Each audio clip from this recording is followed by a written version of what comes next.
Leatherette Fief, let me show you my glory.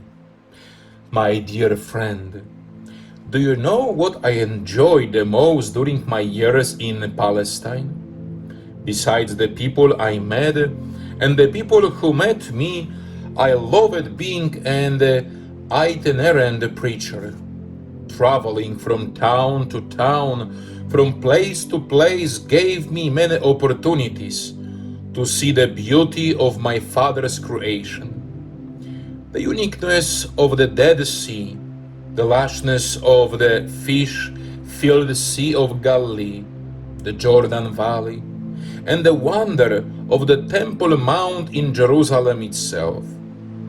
Each had its own unique beauty, its own glory. I am certain that your hometown has its own beauty as well. Together we can look above and see the awesomeness of the sky and the mysterious twinkling stars. We can bathe in the warmth of the sun under those cloudless blue skies. Perhaps you have witnessed the magnificent fall colors as today's leaves turn into the welcoming of tomorrow's snow, or have beheld the majesty of the roaring waves crashing onto sandy beaches. Or try to close your eyes for a moment and picture the most beautiful part of my Father's creation. Behold the beauty and the wonder of that breathtaking image. Now try to imagine something even more beautiful, something even more majestic, something extraordinary. Now that it itself is truly remarkable. However, are you ready for this? That most wonderful image doesn't come even close to my Father's most awesome creation, human beings. God made you for His glory. How difficult it is to enter into the mind of my Father, and yet that is exactly what I invite you to do. You are finite. You have a beginning.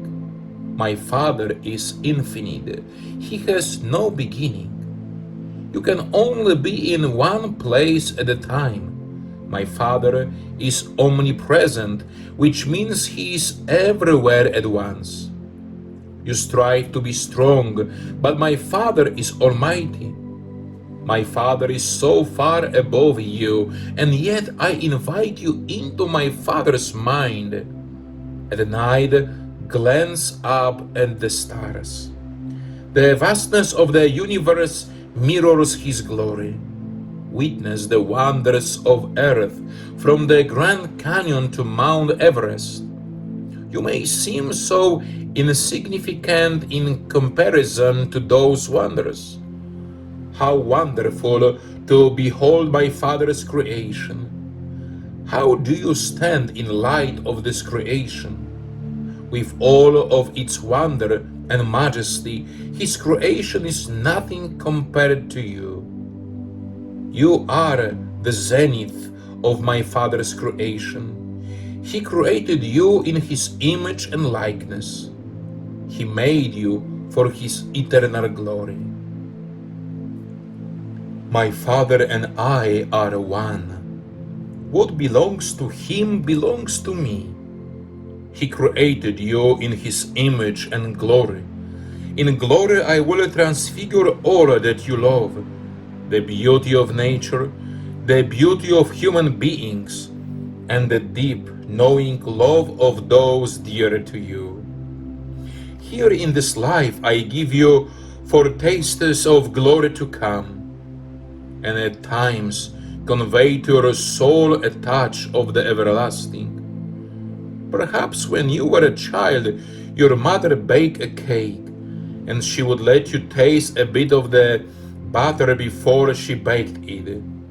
You knew a tasty treat was coming, but you only had a foretaste. In glory, I will dry all tears, restore all losses, and fill you with consolation huge and deep. My resurrection transformed huge loss into huge triumph. After degradation, torture, and death, I rose from the dead, forever taking away the sting of death, degradation, and torture. In glory, I lift up the lowly, the outcast, the poor, the neglected ones to the heights.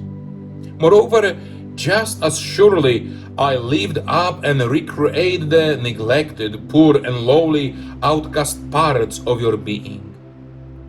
You may fear death mightily, but if you die into my love, your death is being born into a magnificence and resplendence in which all things are made new. Look at this example. A baby in the womb cannot conceive of the idea of birth. You could tell the baby relentlessly that birth means a larger world, but the baby could not understand. With the first contractions, the baby would dread being born. Only after birth would the baby know fresh life. So it is with you. You don't die into death, but into my glory. Even in the midst of a tragedy like the death of a loved one, in the midst of good grieving, the thought of glory can give comfort. For as my servant Paul wrote, we do not grieve at those who have no hope. Glory is the shimmering New Jerusalem, which descends from heaven, lit by the light of the Lamb, as all tears are wiped away forever.